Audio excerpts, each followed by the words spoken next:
Good afternoon, my name is Najla and I will be presenting on the estimation of the number of days a virus takes to eradicate a group of people. In the data interpretation section, I will be using the data collected during the research to spot a pattern, thereby constructing a model to show how a virus spreads within a group of people. This is the data collected during my group's experiment.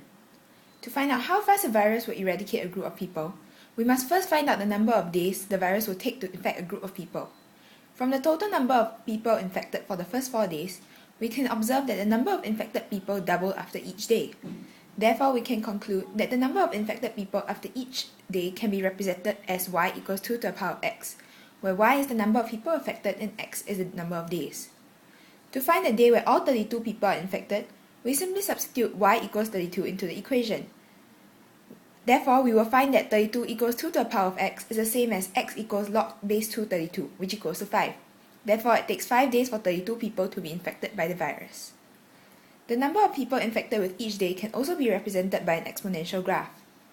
The explanation for this is that with every day, a person passes on the virus to another person. Thus, assuming 2 people were infected at the beginning, the 2 people passed on the virus to one other person each, resulting in 4 people getting infected.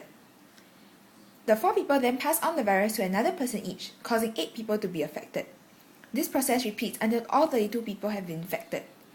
However, you may have noticed that at the 5th stage, 30 people have been infected instead of 32.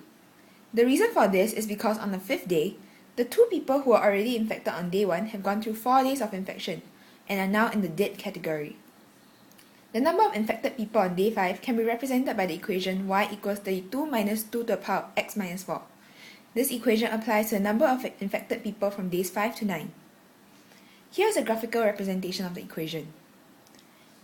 Now let's take a look at the number of dead people, starting from day 5 where 2 were dead. The number of dead people doubles after every day. Therefore, we can use the equation y equals 2 to the power of x minus 4 to find the number of days where everyone will be dead.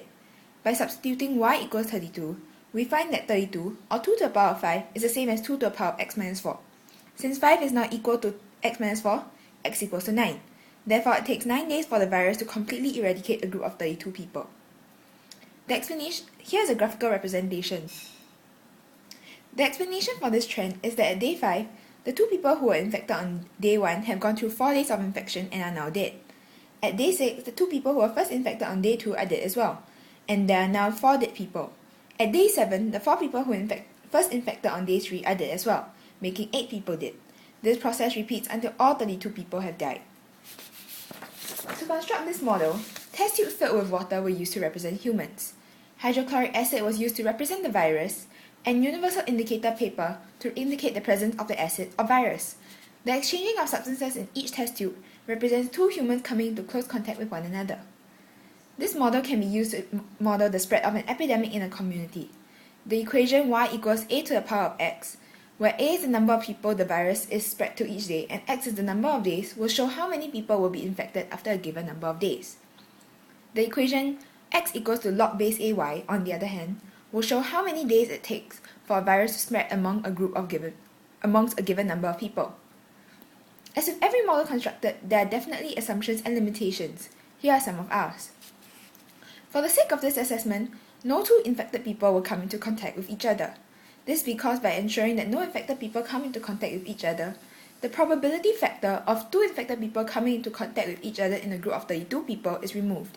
This limits the model in the sense that it does not model a real-life situation where infected people can actually come into contact with one another. Another assumption made is that everyone has the same immunity towards the virus.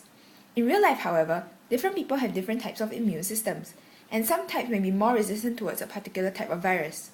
However, by making sure that everyone has the same immunity towards the virus, the number of days taken for the virus to infect and subsequently kill a person will be kept constant. Due to the lack of time and resources, we were unable to construct a comprehensive model. However, here are some suggestions to improve the model. An epidemic spreads within a large group of people, not just 32. A larger group should have been tested in order to emulate a real situation. Instead of having such a controlled environment, a real-world example should have been stimulated, with people coming into contact with varying numbers of people having varying immunities and such.